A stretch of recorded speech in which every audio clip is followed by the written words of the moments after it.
Welcome back. Time right now is 6:12, and the Return to Learn, we are checking in with the state on how it's dealing with COVID-19 this semester amid the ongoing pandemic. Right now, I am joined by Dr. Margie Van Dieven, the Commissioner of the State Education Department. Good morning, Dr. Van Dieven. Thank you so much for joining us. Good morning. Thanks for having me. So first, I wanted to ask you a bit about masking. The CDC says all students and staff should wear masks in schools regardless of their vaccination status. Now, DESE's guidance acknowledges that, but still says the decision on masks should be left up to districts and local health officials. Can you explain the reasoning behind that? Sure. We've learned a lot about these various scenarios throughout the past year and a half. And one of the things that we have discovered is that local context really matters. And so thinking about what the conditions look like in one part of the state may vary in other parts of the state. And they talk a lot about various rates and so forth. So these are decisions that have been and will continue to be left to the local school boards and the local health officials to determine whether or not students should be required or whether masking should be optional. The one thing the CDC is clear about is that it does help prevent the spread of the virus. And so that's an important point to make. So we wanted to clearly acknowledge that, but remind everyone that these are local decisions that our school boards have been doing a very nice job making. And, the other point I think I'd pull out for every call we get at the department about requiring masks, we get another call about not requiring masks. So this is an issue that parents are very concerned about, and we hope that they are really coordinating together and really solving this for our kids. And I know you really emphasize local control in that, but does the Department of Elementary and Secondary Education have the power to mandate masks in schools? And at what point would the state take that step for state schools across Missouri? So we issue our guidance in coordination with the Department of Health and Social Services. And since that is a health requirement, a health mandate, that would be something that would not come from DESE. That would be coming from the Department of Health and Senior Services. And as I mentioned earlier, I think at this point, it's been pretty clear that in Missouri, this is handled at a local level and not a statewide mandate. And the state is also prioritizing in-person learning, and virtual learning isn't mentioned in the school guidance from DESE for this year. Now, that being said, without masks required, we can expect to see some more close contacts for a single case. How should virtual learning during quarantines or isolations be handled? Yeah, and I think it's important. We've been emphasizing in-person learning for quite some time now from the state level. But that seems to be, all the things that people disagree on in this virus situation that we're in. Most people agree that schools need to be open. I mean, I really haven't encountered anyone who doesn't believe that schools should be open at this point. So that's a really strong priority for all of us. That said, we do have an option to handle quarantines. Expect that to happen, of course, throughout the year. And it's called a homebound component. And so that is still included and is the way that we intend to deal with those types of short-term quarantines that go into effect. And then also, be clear that in Missouri, parents still do have an option for full-time virtual education through a variety of means, one being the MOCAP program that is offered through the state, but there are other options as well. So that option is still available to parents. But the way that we are accommodating quarantine, as your question asked, is really through the homebound provision. Yeah, and digging a little into those quarantines, last year they were adjusted for close contacts in districts with mask requirements to help keep students in person. If a school does have a mask order in place, would students still be exempt from quarantining this year? Yeah, I mean, that modified quarantine districts told us was really, really helpful in reducing the number of quarantines that needed to be put into place. As I mentioned earlier, appropriate masking of both parties, of all parties in that room, has been very effective, and more additional studies were done on that, and the CDC and others have helped us in that study, and it's been very clear that that seems to be working well, and so yes, the modified quarantine will still be in place this year for districts that have a mask mandate. The reopening plan talks quite a bit about coronavirus vaccinations. How are these important for schools, specifically in-person learning?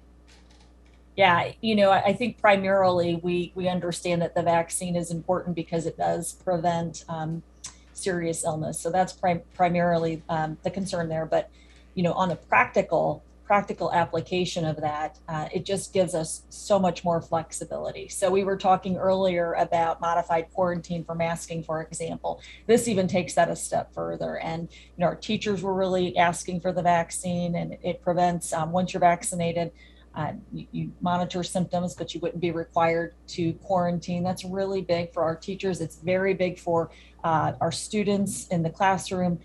This particular one, modified quarantine, does not, but this particular situation allows for extracurricular activity participation with our students. And so, we'd like to see the least disruptive year ahead as possible. And I think the vaccine one is, again, primarily out of safety concerns. It is preventative of serious illness, but it certainly does provide a great degree of flexibility for our students and teachers.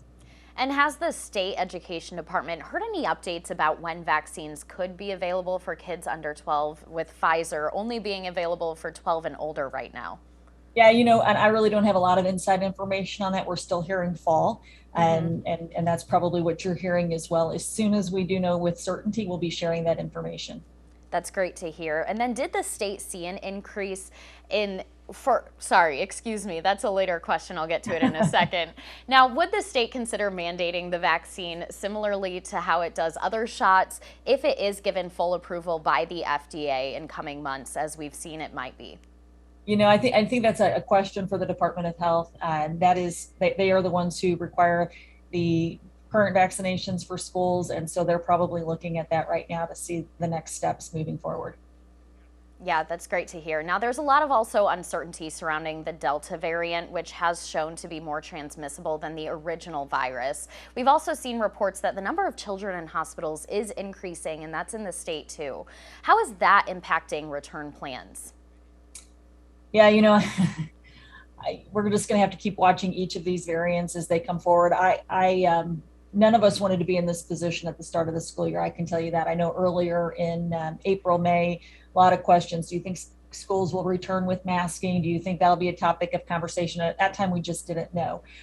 You're correct. A lot of discussion around this Delta variant and what does that mean for our students. And so how it changes the return to learn plans is, student safety and staff safety is always the top priority. So really thinking about the best mitigation strategies in place while being able to open our schools, keeping our schools open. And, anytime you have to spend a lot of energy there, you're also not able to spend the energy on what we're really excited about. And that's getting our kids back in front of us and working on the academic performance, and really, really eager to get to that point. We're doing both right now. But I'd say that specifically is how it impacts it the most. So first, how are you advising districts and teachers to make up for lost academic time over the past year and a half? Yeah, well, first of all, I'd like to say there's always excitement and energy around the start of a school year. But this year in particular, I just want to share that there just seems to be real deep enthusiasm. Our students are ready to get back, teachers are ready to be there, and really excited, and they're ready to go. So keeping in mind that Missouri was 5th in the nation for in-person learning this year, our schools have largely been open. But understanding that even so, lots of disruptions throughout the year and opportunity for various learning losses. So what we're trying to encourage our districts to do, and what we're doing at the state level, is identifying really where, to what degree was there any sort of learning loss? If so, specifically identifying where and how and what are the intervention strategies that would be necessary. So I think quick action, quick identification, and then just really working on that accelerated learning plan for our students. And I'm really proud of our teachers, and I'll tell you, I think they're ready to do that. And what do you say to the students who have fallen behind? What should they do, or their families who might be watching this morning? And again, that's a really individual approach, because you have to define what does falling behind really look like. Falling behind in what? So is it discrete math skills? Well, then you really tackle those discrete math skills and maybe invest in some tutoring, and the resources are available for schools to help our students do that. Maybe it is literacy skills, for example.